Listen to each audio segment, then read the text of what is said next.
disconnected.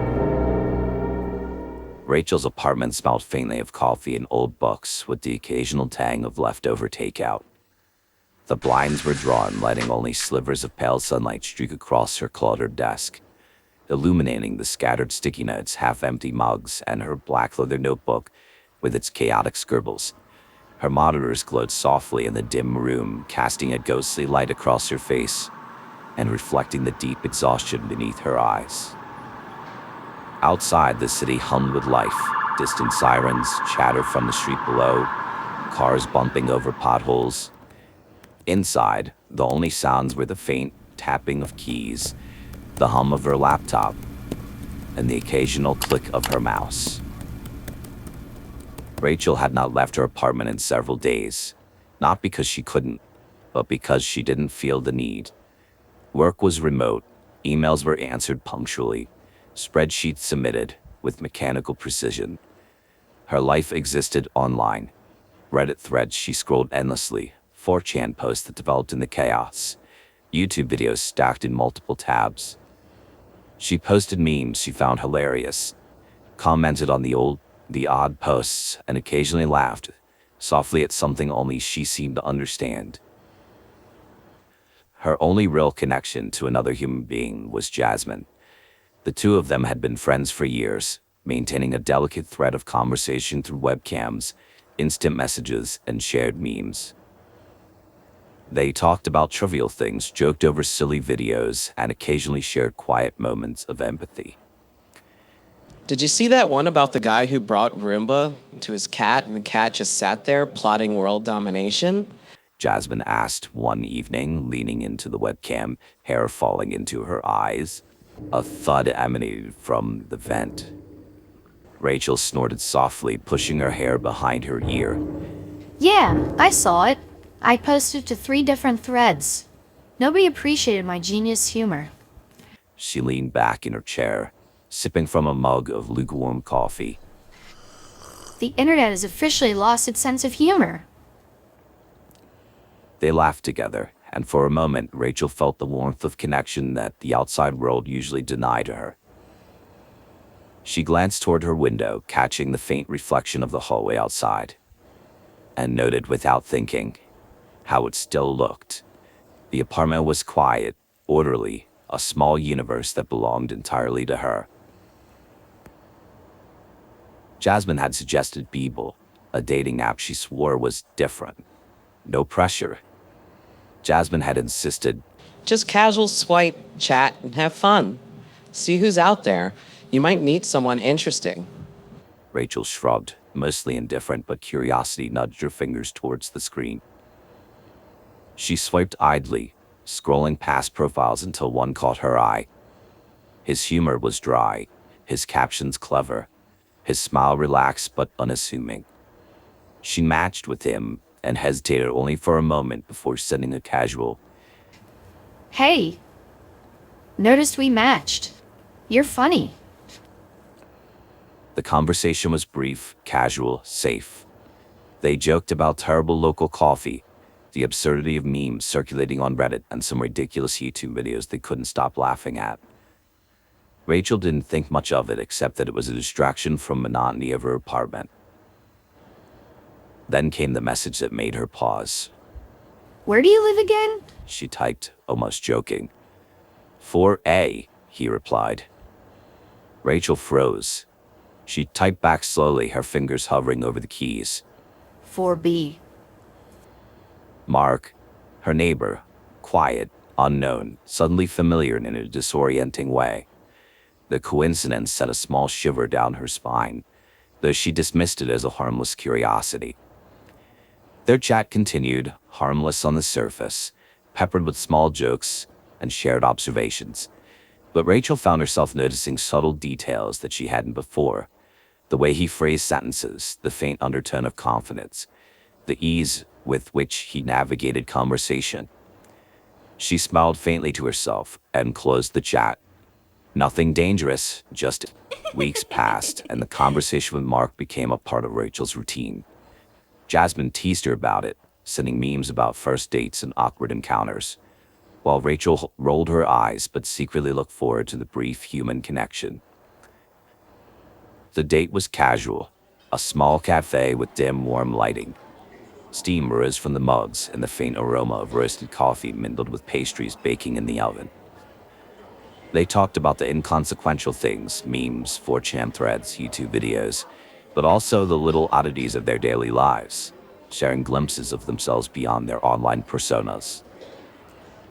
You're funnier than your messages suggested. Rachel said, smiling, tucking a strand of hair behind her ear. Mark laughed softly. I try, but I have to keep some mystery, right? They walked the streets afterward.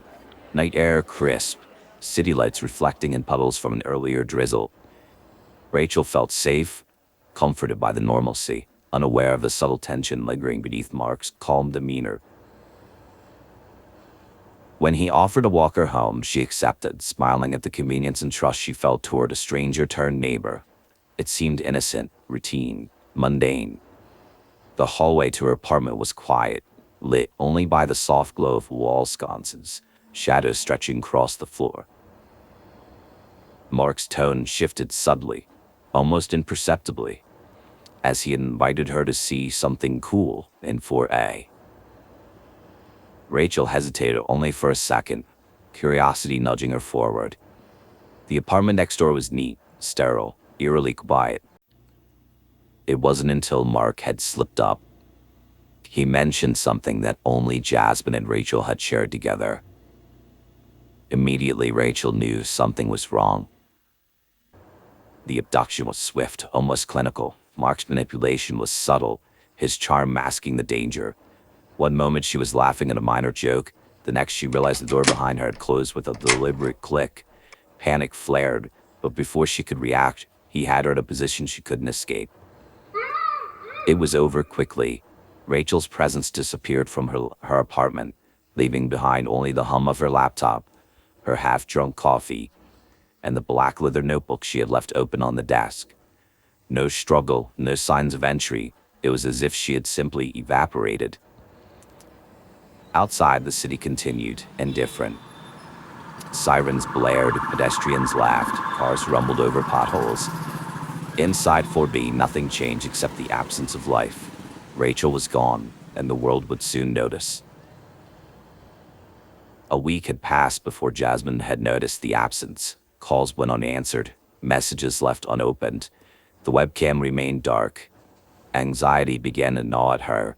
She replayed her last conversation in her mind. The trivial jokes, the memes shared, the mundane laughter that always felt comforting. Finally, she turned on the television. A news report flickered across the screen. Rachel Donnelly, 29, missing from Brookside Apartments. No sign of struggle, no evidence of foul play. Investigation ongoing. Jasmine's chest tightened. The anchor continued. Authorities report that a neighbor was the last known person in contact with Ms. Donnelly. However, there is no evidence of anyone resides in the apartment listed, and the landlord confirmed the space was completely empty and spotless. Jasmine sank into the couch, staring at the screen. The vibrant world she had shared with Rachel reduced to fragments of news footage and police statements. The digital presence, once comforting, was now a void. She tried to rationalize it. Maybe Rachel had taken a spontaneous trip. Maybe work had pulled her away. But each explanation felt thin, fragile, and unsatisfying. The nagging worry refused to dissipate. Police interviews followed. Neighbors described Rachel as quiet, polite, socially withdrawn, but functional. Her absence was noticed only in passing. No unusual sounds, no signs of disturbance. Mark was questioned, his interaction with Rachel noted, but investigators found no record of him residing in the building. The landlord confirmed the apartment had been empty when authorities inspected. Online activity provided a few clues. Rachel's Reddit posts, 4chan comments, and YouTube history remained frozen in time. Windows left open on mundane threads and videos. Her digital footprint had stopped abruptly, a finality that made the absence all the more chilling. Reports circulated, debates arose amongst online communities, but the trail remained cold. Rachel's life, ordinary and confined to her screens, had vanished. as suddenly as it had existed. Jasmine struggled to maintain her routine. Her own apartment felt emptier, quieter. The webcam calls she shared with Rachel now echoed in the memory, the laughter and trivial chatter, a ghost of what had been. She had continued posting memes, scrolling Reddit, watching YouTube, but it lacked the warmth of companionship. She occasionally sent messages to Rachel's accounts, imagining replies that never came.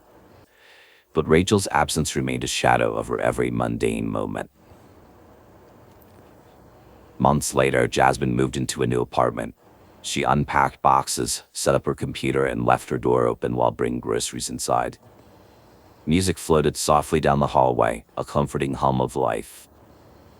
A man appeared to help carry a particularly heavy box, polite, charming, and helpful. He joked about the weak water pressure, smiled warmly, and laughed lightly at her small complaints. Jasmine accepted the help, unaware of the darkness hidden behind the casual demeanor. Mark, unknown to her, the man who had abducted Rachel, now posing as the friendly neighbor. Every gesture calm, every word calculated, yet to Jasmine completely ordinary. The apartment seemed alive again, but the past lingered in quiet. As Mark lived next to Rachel, he heard every conversation, every word. He knew all about Jasmine, and he's been on her trail for a long time. Don't forget to like and subscribe to The Midnight Ritual. Stories released Sundays at 8 p.m.